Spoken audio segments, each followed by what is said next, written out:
Hey everyone, welcome to Ben's Experience. In this video, I will show you how to save a section in Squarespace. This is squarespace.com website, and to save a section in your Squarespace website, first log in to your account by filling your email address and password. On this page, click on this website button below your desired website.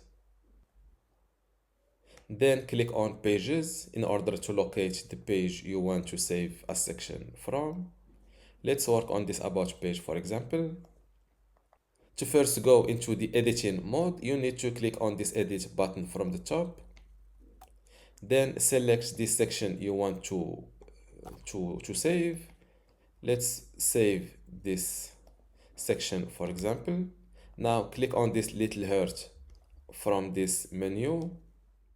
If you want to become a pro on Squarespace, I recommend you joining my university today for free in order to get access to this Squarespace online course.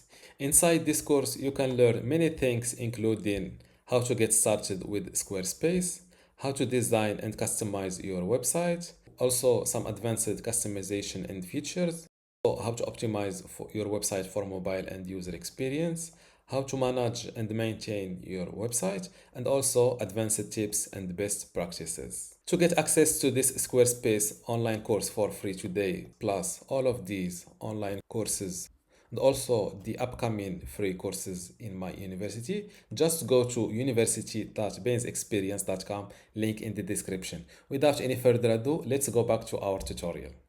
As you can see, your section is added to the saved section. To verify that your section is saved successfully, click on Add Section, then go to Saved Sections. And this is the section I just saved seconds ago. You can reuse it just like that, and you can start adding it to different places on your website. Don't forget to give this video a like and also subscribe. Thank you.